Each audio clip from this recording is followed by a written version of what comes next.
Berani berdaulat. Selamat berjumpa dengan saya, Afnan Malai, dalam program Sudut Pandang.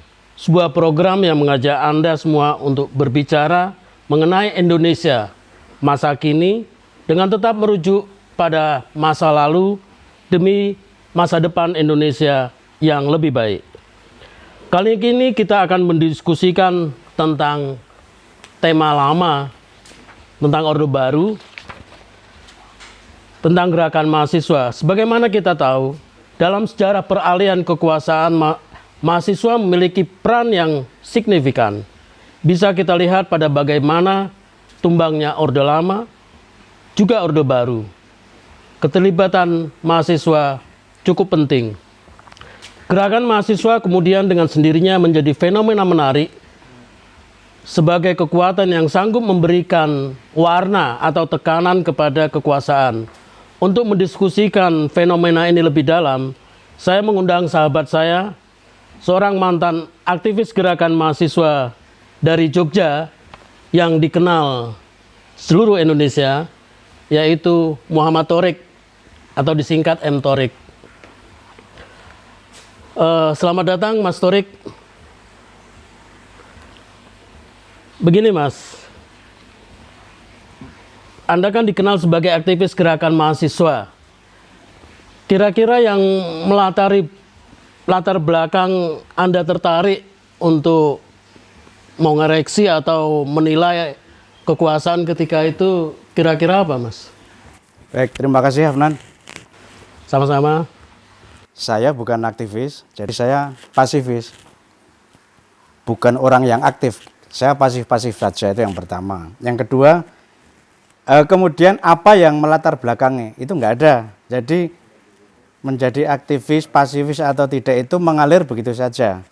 Ini kan satu dari sekian banyak kegiatan yang dilakukan ketika mahasiswa. Ya kalau saya dulu, karena sejak zaman sekolah suka nulis, saya ikut di pers misalkan itu. Di pers mahasiswa ya Mas? Pers mahasiswa di fakultas, kemudian mendirikan di tingkat universitas. Kemudian kenal dengan beberapa teman yang senangnya itu mikir yang berat-berat, walaupun saya sama sekali tidak senang. Oh, kelompok studi? Ya, yang mikirnya daki-daki, waduh, setinggi langit itu lah, udah ngeri. Nah, pada akhirnya kan terbentuk semacam pergaulan antar mahasiswa ya. Iya. Ada yang di pers, ada yang sok pengen ikut membahas negara, ada yang unit-unit kegiatan mahasiswa yang lain dan sebagainya. Begitu saja itu mengalir. Tidak ada sebuah perencanaan nanti saya akan aktif di ini untuk memikirkan negara. Oh, nggak ada itu. Iya, itu, waduh, ngeri kalau itu ngeri. Iya. Tetapi kan pada akhirnya tetap terjadi gerakan mahasiswa. Itu kan dulu ada kelompok studi, ada pers mahasiswa. Kalau kita lihat sejarah, kayaknya teman-teman pers mahasiswa ini yang menajami kelompok studi dan lain-lainnya untuk kita ngapain ini? Yeah. Kekuasaan berjalan terus apa kita cukup ngobrol-ngobrol aja, katakan begitu. Dulu yang namanya pers mahasiswa itu kan tidak bisa terbit persis pada periode yang direncanakan. Majalah bulanan terbitnya setahun sekali. Berkala ya? Nah, berkala, kala-kala terbit, kala-kala tidak. Karena itu kemudian apa? Karena rentang periodenya panjang, maka lebih banyak aktivitasnya yang non-pers. Yang non-pers itulah yang kemudian lebih banyak.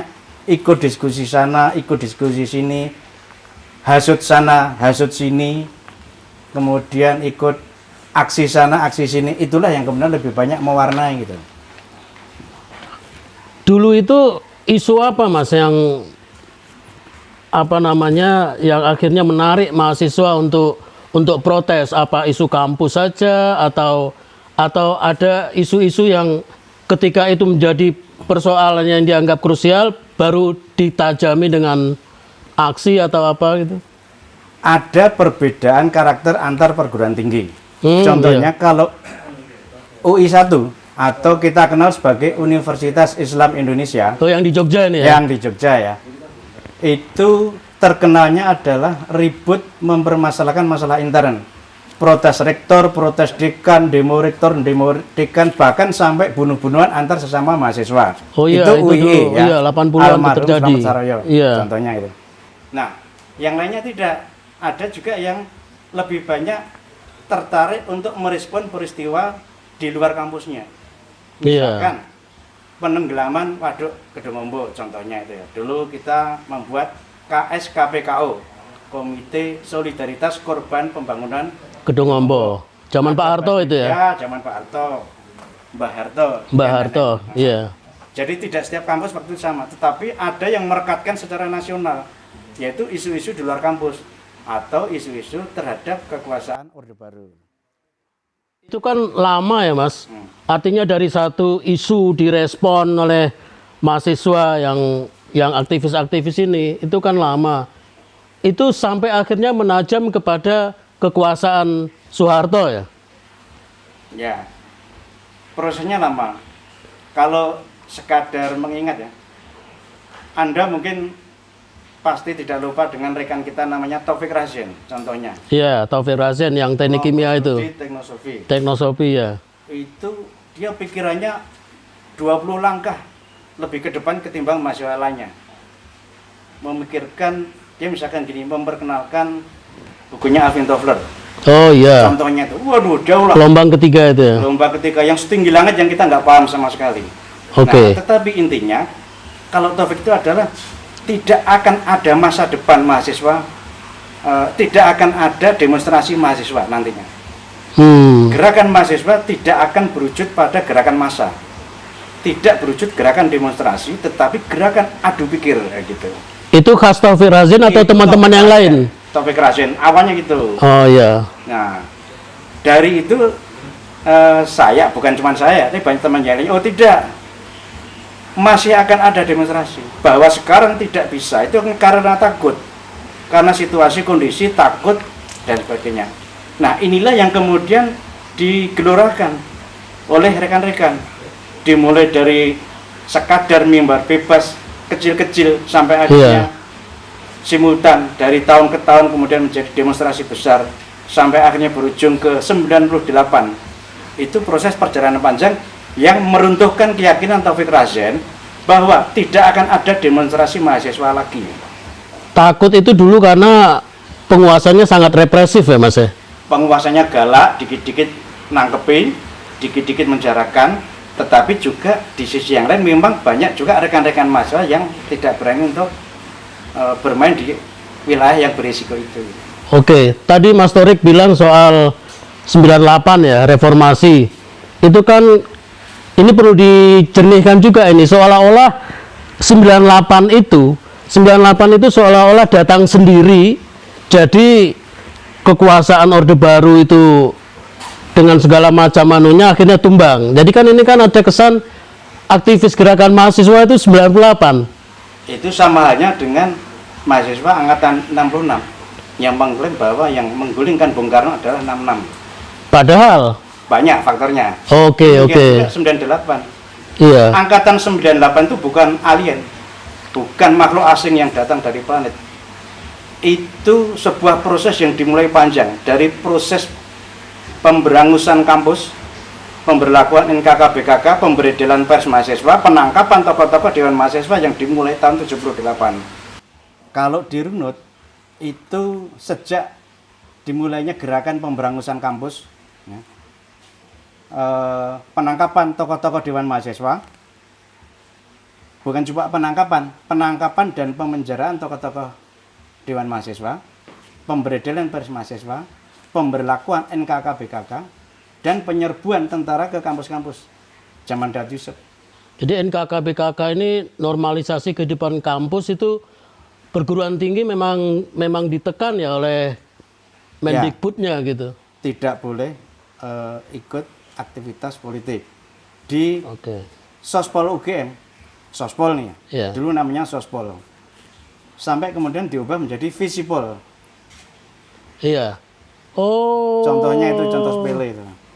Oh, jadi dari Sospol ke Visipol itu dulu ada namanya konteksnya juga, ada Fakultas sejarahnya. Sospol, supaya tidak berpolitik harus ada ilmunya. Oke. Itu cuma contoh kecil ya.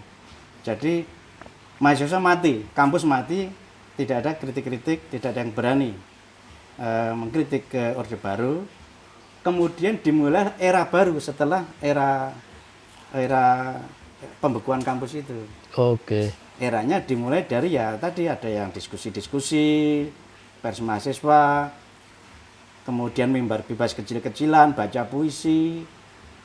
Makin hari makin meningkat, makin berkembang, demo-demo, kemudian merespon peristiwa di luar kampus, Gedung Ombo, Badega, macam-macam dan sebagainya. Iya. Dari hari ke hari makin bertambah sampai akhirnya ke 98. Oke. Dan 98 itu juga bukan mahasiswa, bukan hanya mahasiswa. Bukan hanya mahasiswa. Itu ada iya. tentara yang berkepentingan, ada pemodal yang berkepentingan, ada IMF yang berkepentingan. Selalu Semua begitu memang ya politik itu ya. selalu begitu. Itu Oke. namanya sunatullah. Hahaha, sunatullah. Memang 98 ini kan tadi kita cerita seolah-olah dia muncul sendiri tapi tidak. Nah, Mas Torik ini termasuk orang yang saya pernah dengar komentarnya Andi Arief.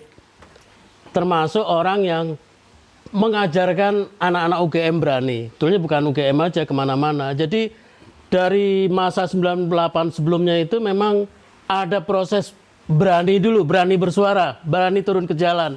Dan itu panjang dari kelompok studi, kelompok macam-macam, akhirnya pers mahasiswa. Beliau dulu pemret, pemimpin redaksi majalah mahasiswa UGM Balairung. Oke, terus gini Mas, ini kan sejarah ini kan bergulir terus. Termasuk Mas Torik dan kawan-kawan dulu itu kan pengen Indonesia yang lebih baik pastinya. Kenapa sampai repot-repot turun ke jalan? Sekarang kalau kita lihat setelah reformasi, kita sudah berganti presiden berapa kali ya, dengan pilihan langsung, nggak seperti zaman Soeharto. Nah, sekarang itu kondisi kita saat ini, kalau menurut Mas Torik, seperti apa gitu loh? Kondisi sekarang lebih baik. Oke, lebih baik ya. Ya, terutama sekali bagi aktivis mahasiswa. Oh gitu. Yang dulu, kalau saya kan pasifis, saya bukan Iya, aktivis iya, ya. iya. Kalau dulu zaman-zaman kita itu demo itu kita demo aja. Ada yang seneng-seneng karena ada unsur gerak jalannya, ada unsur bisa memaki-maki, ada Iya. bisa unsur menghujat dan sebagainya. Iya. Nah, makin hari makin kreatif. Sekian tahun kemudian demo bisa menjadi barang dagangan. Oh, Aktivis sudah bisa memperjualkan demo. Anda mau demo apa? Kami punya pasukan, dijual. Kan positif kan berarti? Beda dengan yang dulu ya? Ya. Cuma itu bukan di periode kita. Itu Oh. di periode setelah kita. jadi, itu yang sepele. Jadi bisa diorderkan gitu. Bisa diorderkan. Itu yang tingkat paling Oh. bawah. Yang paling atas lebih lagi. Jadi apa? Bahkan pemerintah pun, penguasa itu bisa membiayai demo. Kan lucu nih. Secara alamiah, demo itu kan aspirasi masyarakat untuk menentang, untuk memprotes dan sebagainya. Iya. Misalkan mengkritik penguasa. Iya. Demo. Nah sekarang enggak. Penguasa bisa membiayai demo. Oh gitu untuk ya Mas? memberangus pengkritiknya. Turun ke jalan Ya. juga itu ya?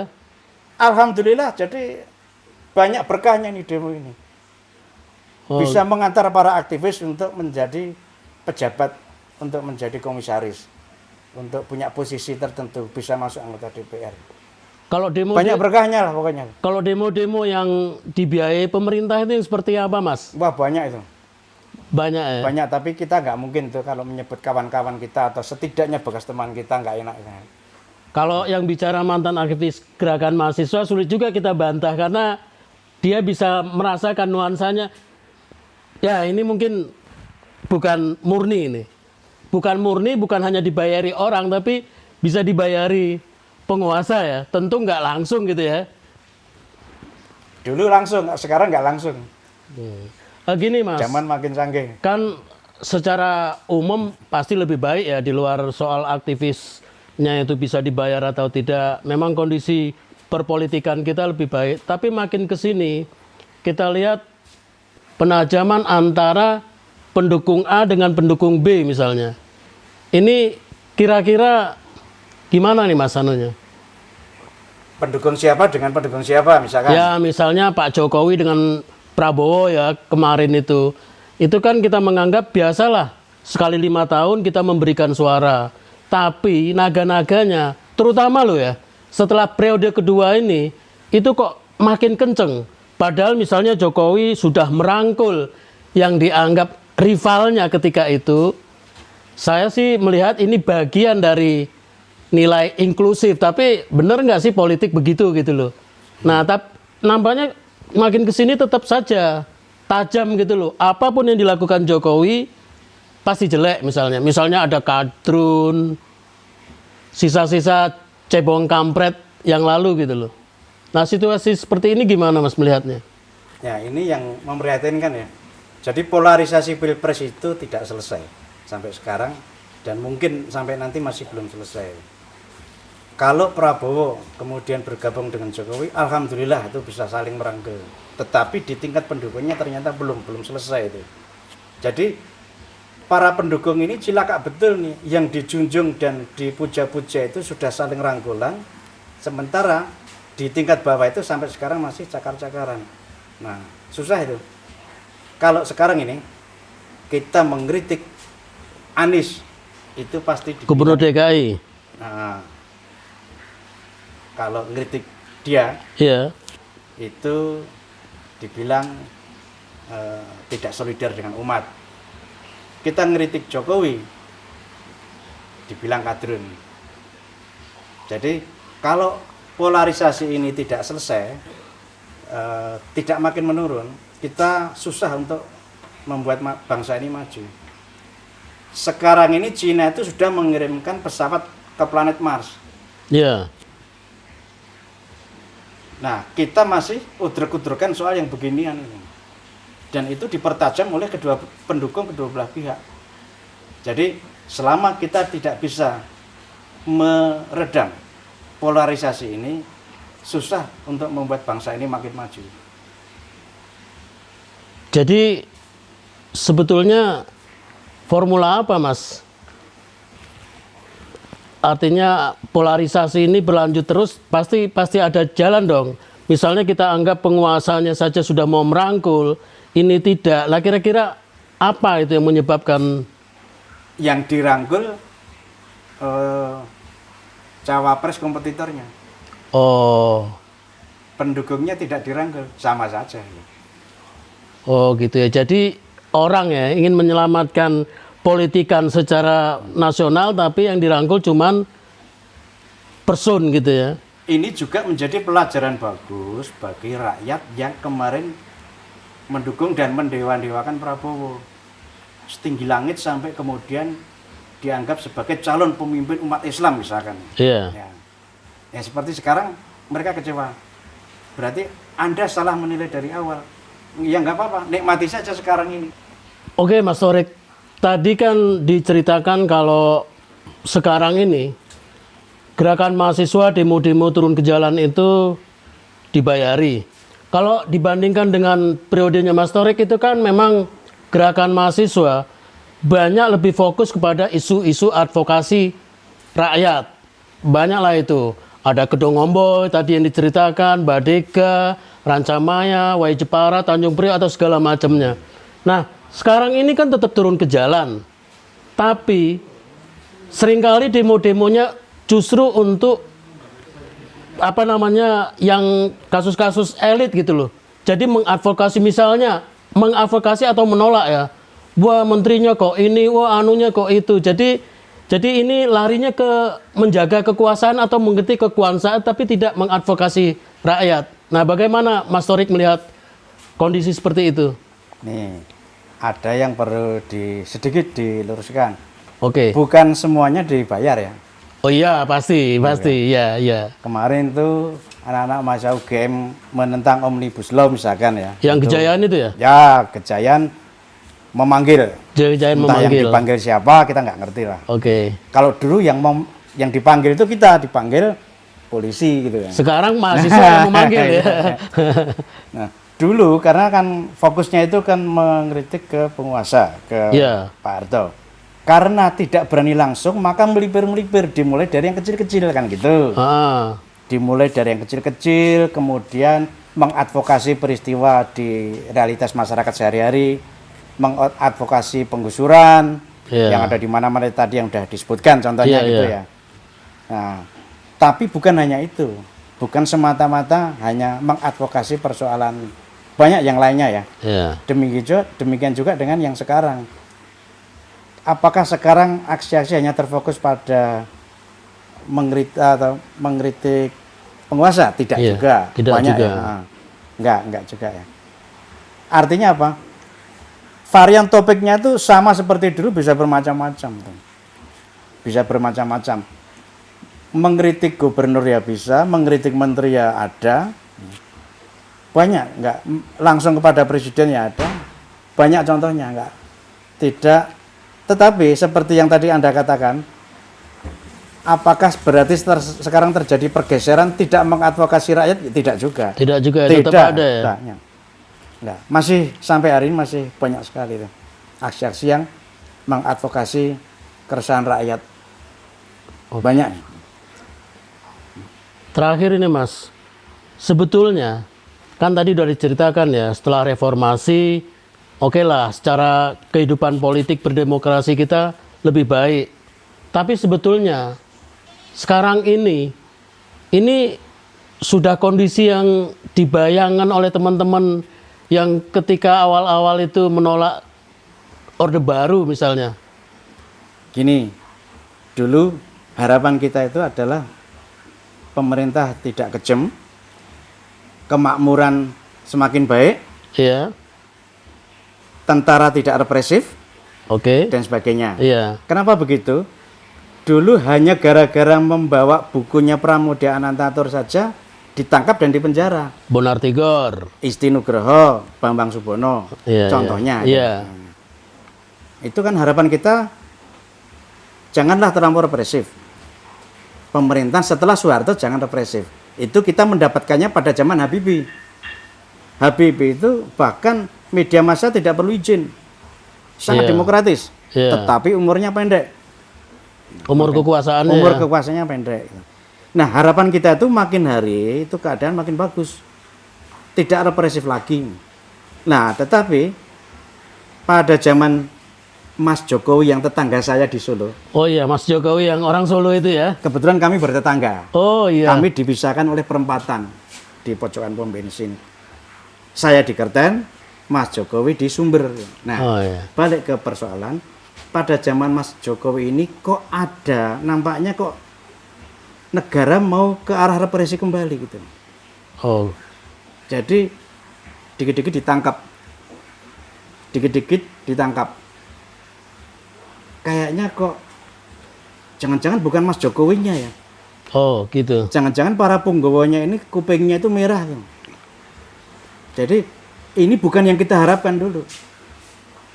Kalau kemakmuran kita tidak makin baik, tetapi masyarakat sipil juga tidak makin kuat, itu kita tidak mengalami kemajuan. Oke, dalam urusan itu sebetulnya Mas Jokowi jangan sindrom dengan Orde Baru ya Pak Harto yang dikit-dikit melarang, dikit-dikit melarang. Itu kan orang bisa bilang kok niru. Ternyata ada Pak Habibie yang juga perlu ditiru gitu ya. Jadi nggak cuman misalnya Pak Harto gitu. Sekarang memang beberapa itu Mas Torik nilai itu memang hampir sama dengan zaman Soeharto. Kan ada beberapa kasus ini memang. Itu memang mirip seperti yang dulu ya. Nah, jadi Anda sendiri yang ngomong. Misalnya Mas Torik ini jadi mahasiswa zaman dulu. Ini termasuk yang Anda protes ya? Ya, kalau misalkan zaman sekarang saya menjadi mahasiswa, tentu misalkan ya Iya. pada periode ini situasinya sama, ya pasti akan protes lagi. Gitu. Oke, dengan kata lain kondisi ini sudah baik, tapi kok yang kecil-kecil seperti itu tidak diselesaikan. Jangan suka nangkepi pengkritik. Oh iya, jangan suka Nangkepi pengkritik. Terima kasih Mas Torik sudah berbincang-bincang lama mengenai Indonesia. Sama-sama. Acara sudut pandang saya akhiri. Kita akan berjumpa kembali dengan narasumber-narasumber yang juga penting kita dengarkan suaranya. Sebagai penutup, saya akan membacakan sebuah puisi singkat karya saya sendiri. Jadilah penjahit. semua diukur menurut badan orang. Suntuk merajut, merapikan senjang. Terima kasih.